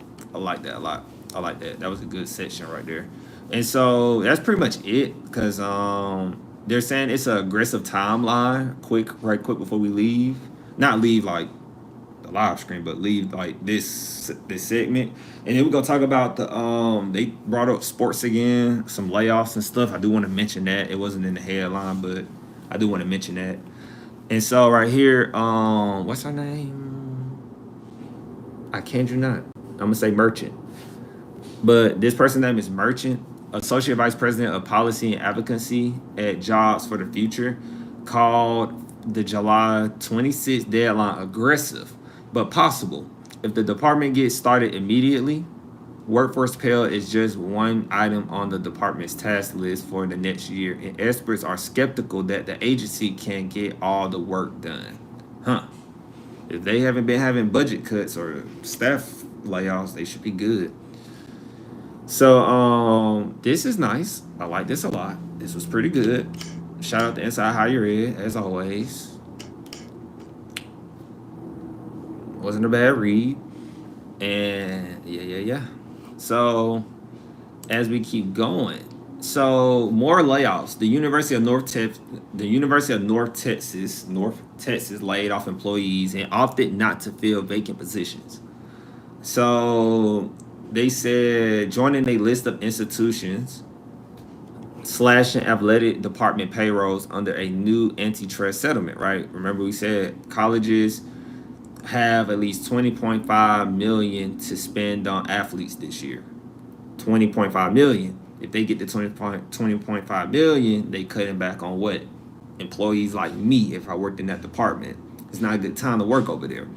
And once again, like I said, imagine losing your job to an 18-year-old who just want to play sports. Better get with the AI regime. Y'all are worrying about other things, and it's a lot happening, right? So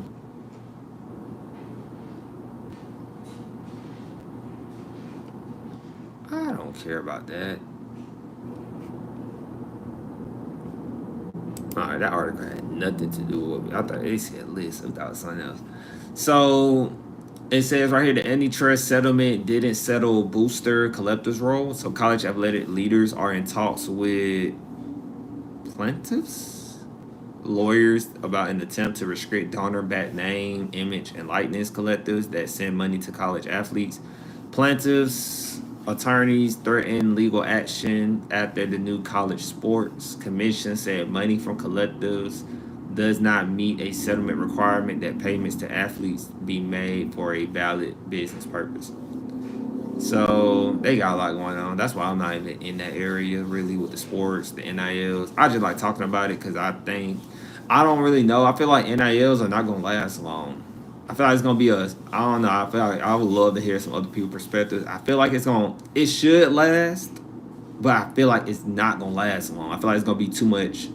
Like the way colleges are portraying that they don't have the money and they already losing money to pay these students. I don't know, man. I feel like they're gonna stop it because they're gonna claim they don't have money, but it was a good stint. That's how I feel. Why did I say that? Because Nick Saban is on a mission. Trump has backed him on it. And Nick Saban is a big name who is not for students getting paid at college. And these are not my words, guys. That's what's going on in the hallways. So it says, will Trump sign NIL order? College athletics power brokers professed ignorance after a report this week that President Trump planned to sign an executive order to create NIL standards. So if he signs a NIL standards, I don't know. I actually want to see him. Let's see what this. Who wrote this on the news outlet? This is USA Today. College sport leaders unaware of Donald Trump's plan for an executive order addressing NIL. That, like I said, Nick Saban, when President Trump, it was probably like one of my first live streams early on. Trump, when he spoke at the University of Alabama, he said, Nick Saban, or Trump said, I will back you up pretty much, Nick Saban. Because Nick Saban said, that's why Nick Saban left University of Alabama, because he wasn't with that. And so,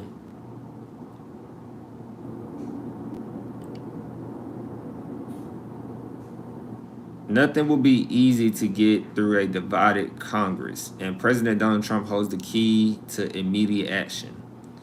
Trump intends to sign the executive order on NIL, but offered no details about what might be in order. So for all my people who get NIL deals, you need to go see if there are some information out about that. For all my athletes, if they get NIL deals, you might want to tune in. You just might want to tune in if I talk about it, but I'm going to tell you now how this is going to go. There's no order on it. There's no structure on it. Make your money while you can, because when they put some structure in it, whoever's doing it, whoever is working on it, they're going to make sure you get the lowest amount of money you can. Because what? That's hurting their business. Now, that's all I can say. Because athletes don't really have leverage to a certain extent unless they take the money they earn and invest it. Then they can have some leverage. But you're constantly, like, college football is ran by the NCAA. That's a business. That's an entity. There's not really no other options in college football like it is in basketball. There are other options you can take and do. You can't go play football overseas.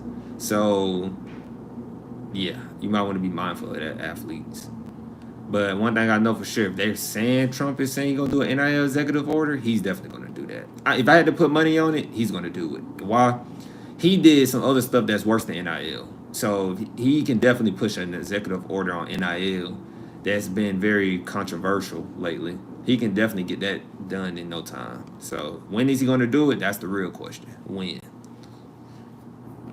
They said there has been no announcement of a commission on college sports that previously reported in May, part of Trump's plan. College sport leaders have met with Congress 13 different times in the effort to gain federal intervention in the NIL process, lobbying for uniform standards and guidelines to untethered process of players earning outside of revenue sharing with the universities. The whole problem is, let me tell you what the problem is. And I don't want to go too deep in sports, but like I said, the whole problem is colleges are getting mad because we're at the end of our segment. Ooh, right. Colleges are getting mad because they don't have money to compete with other schools who got money. Like, think about it. You're going to have students going to, like, think about NYU. I don't know if they got sports, but think about a school like NYU that charges, what, $98,000 a year, right? Like, the schools who got money can get the students. So then you got schools who actually have good programs, right, that have really good sport programs, right, of particular sport. Let's just say basketball. I understand it. Let's just say basketball, and then, like, you're losing players not because your program is bad, but because your program doesn't have the money or your school doesn't have the money to pay the player, right? And these, like I said, these are kids. They are 18. Some of them might be 17. And they know, like, past treatment has been people who played college sports and they went broke because they hurt themselves in college. Like, you know, some people don't think like football is my only option for some people. If they get hurt in college, they go back home and work a regular job. They're not trying to finish their degree. So these players are like, man, I'm going to take my money because worst come worst. If I don't make it to the professional league of any sort, I made this money right here and I can work a regular job, a decent job, regular job, and be comfortable for the rest of my life. Be better off than most in this capitalistic world, right? Or country. So schools are mad because, like I said, schools who got money can go get the best talent, then help their views go up, make some extra money, while the other schools, like, you know, in the South, apparently it's been schools in the South who don't like it. I don't know, it's weird, but schools who don't like it, they've been complaining and whining, and so it's just, I don't know, it's definitely an area and funny situation a little bit. So I wanted to talk about those real quick. At the end of the live stream, we got to review a school. Got to review a school.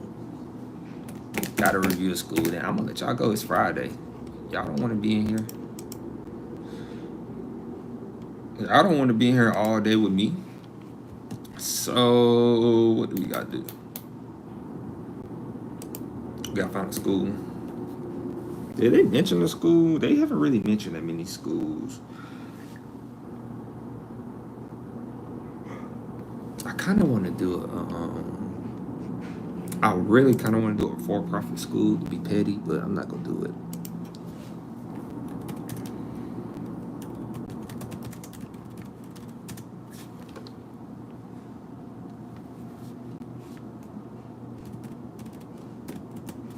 Let's see where our college is.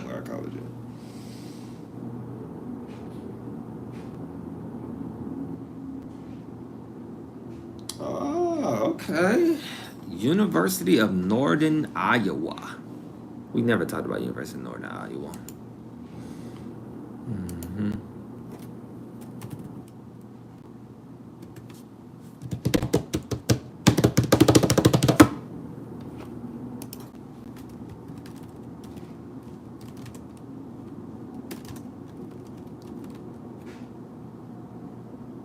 Oh, I know this school. University of Northern Iowa. University of Northern Iowa. Funny because I know them from sports. Just seeing their colors and their name. Yeah, it's got like, I don't know, that's a bobcat. I don't know. But, okay. They are a public university, of course. And that's all I can get. And the colors are purple and gold. They allegedly have an endowment from 2022. Are your eyes not hurting? No, not right now, because we about to finish. I had the glasses on the whole time, so they pretty good. They'll be all right for this little brief moment. And so they got an endowment of 163 million from 2022. That's what they said. So let's go. Got to put this in on the where are they located? Cedar Falls, Iowa Cedar Falls.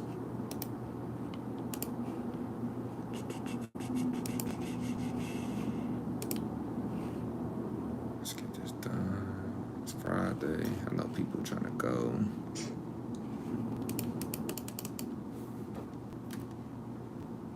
And I'm catching up with them edits too. Them short form videos are on the way. For sure. Like, I think this weekend I should be good. This weekend.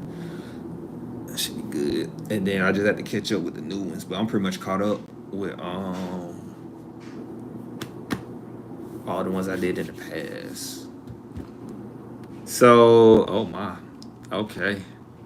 So this school right here, the University of Northern Iowa, this school right here has a 67% graduation rate. We've seen worse, but they have a 67%. That's a felon graduation rate. The average cost to go here is 15 grand if you round it. And then I'm going to go to their tuition and fee rates.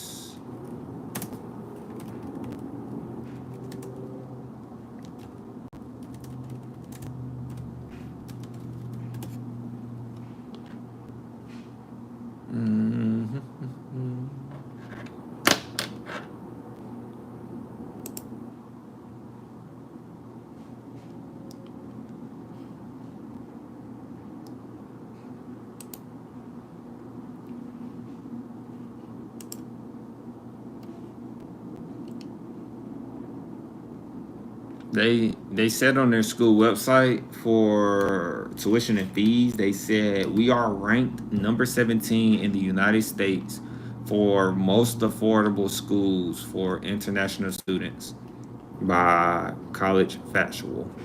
Who is College Factual? Never heard of them. I haven't heard of them. So, because we're gonna be determine what's affordable. You're ranked number 17. If y'all rank number 17 in most affordable schools, that means community colleges are ranked number 1. Because the prices I'm looking at, this is not ranked number 17. So right here it says the total cost for 2 semesters. Oh wow. So tuition and fees, should have known when they said we're ranked number 17 for most affordable. Should have known it was gonna be expensive. So for 2 semesters, did they say 2 semesters? For pretty much is a 4-year, fall and spring. Yeah, from August for fall and spring. Yeah, I said it right. I don't know why I had a brain fart for a minute. So 22. I'm just say 22,000. 22,000 divided by 2. They're charging you a loan off tuition and fees, guys. They're charging you 11 grand out the gate. This is why I love what I do. They're charging you 11 grand per semester, and they have a graduation rate of 67%. They're not worth 11 grand per semester. I don't like them already, and they're a public college, public university. But total for undergraduate student, if you stay here, you stay on campus, you're looking at 37 grand for a full year going here. And you know me, I'm gonna go ahead and do the math for you. Do you have 37,000 times, let's say, if you graduate in 4 years? Guys, remember, I don't include financial aid discounts, scholarship discounts. That's for you to include. I will give you what I would give you. Because what I'm going to do too when I put this together, I'm going to put this link when I find it. I'm always going to put a link of the school where I pull these numbers from. It's going to come from the actual school so you can see for yourself. And if you got questions, of course, you come back in on the live screen and you can tell me, or ask me. And then I can tell you how I break it down, because I know it's not simple, especially if it's your first time looking at it. But you'll just see all these numbers, and yeah. So 37,000 times 4, that's $148,000 to go here on for 4 years only. So, and this school is not no prestige. I don't care what nobody said. This is not no prestige academic school. And I don't care how much they're trying to say top 100 values in public and top 100 values in public schools, and as number 7 in their list of top 25 universities and colleges under $30,000. We truly seen that you're not one of the best buys. I never heard nobody go to the University of Northern Iowa out of. Okay, let me stop. So they do say though, after you go here, the sticker price is completely wrong. They said average annual cost of going here is 15 grand. It's really 37 grand, but they might be including if you get financial aid, if you get merit based, or whatever the case is. But all I'm telling you is that the sticker price really on their school price for undergraduate students for the upcoming year, is 37 grand a year. And remember, it's only going to get higher.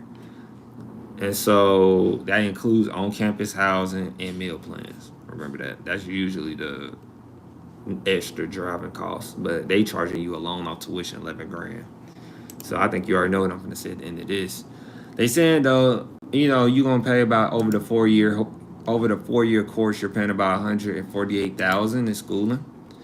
In your 4 years, but after you graduate, within 10 years of being removed from the school, according to the U.S. Department of Education, if you are a financial aid student or a regular student, really, they're saying you're going to make about $55,000 a year, $55,000 a year, $55,000 a year, and within that 10-year span, you're either going to be making over that or under that. So yeah. Retention rate is 84%. which is it's a B. It's pretty good. The debt, they're saying they said 46% of their students, pretty high. That's almost half of their students receive federal student loans. And you're looking at a average debt out the gate when you graduate from here, you're going to have about $20,000 in student loan debt. So the typical earnings, we talked about that, but you have an 81% chance of earning more than a high school graduate. You have an 81% chance. That's another B. So B's and C, a B and an F right now, and then test scores and acceptance. Of course, I know they don't offer it. Pretty much no school offers it, but they have a 94% acceptance rate. I bet they do, charging $37,000 a year. And they do not require the SAT or ACT. So, guys, what do I rate this school? I rate this school an F. And if the school wants to redeem themselves, what's the name of the school? University of Northern Iowa. They want to redeem themselves. They know how to reach out. Personally, they're not worth. Sounds like it. Yeah, like because G didn't jump in and say, "Oh, I heard about them. I got some." No, and like $37,000 a year. You're gonna like pay. You're gonna pay like 148,000 a year. That's a house somewhere in a rural area. You're gonna pay about a house price to get a salary of what potentially like I make that's in my range. But you probably went and paid a lot more than I did. My return on investment has been crazy. But yeah, if they want to redeem themselves, they can come on and justify why they're charging $37,000 a year. We're not gonna what's that word? Drill them with unethical questions. We're gonna drill them with like, really, why is the price $37,000 a year? Like, what do your students like? Who are your noble alumni? I'm gonna even help y'all out a little bit. Let's see if you can get to a C. I might give you a D. I might give you a D if you have a noble alumni that is very known. Very known. When I say very known, everybody knows this alumni. If not, where you at, Google?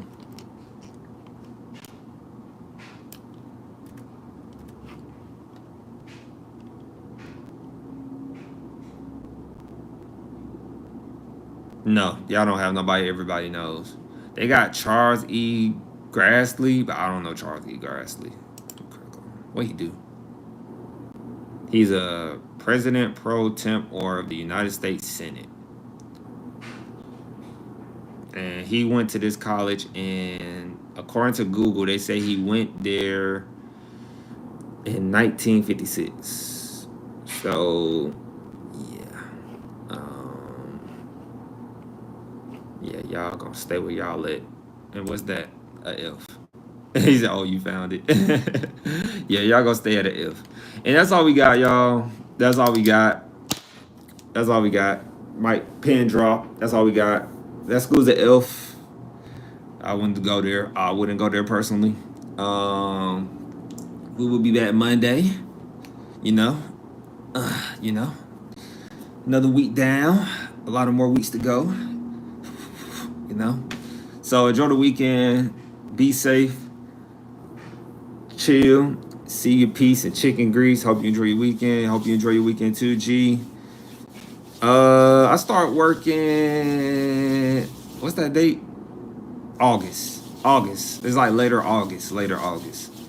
And so definitely got you though. Starting to figure out some things, but still thinking about how I want to do the schedule when I start, because I got to get a feel for it.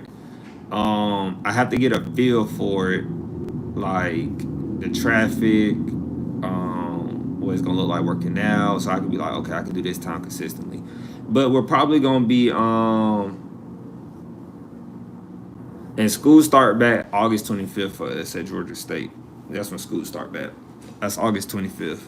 So, we'll probably be on the time will probably be shorter though. We probably won't be for 2 hours on the live screen. we'll probably do an hour, and then when school back up, we can go back to 2 hours, and then that'll let us know like what we can do. Cause then I could be on the school. The time I work on school could be the time I live stream for sure. But I just know school and work, those combined. But I still got y'all. I'm still gonna make a way to get on live. I'm not worried about that part. So work, school, workout, and YouTube. That's what it sound like. That's what it sound like. That's what it sound like. And then of course when we traveling, yeah. We got travel coming up too. The beginning of August, I will be in a different spot too. Heads up, FYI. Heads up, everybody. I will be in a different spot August. Dang, like that.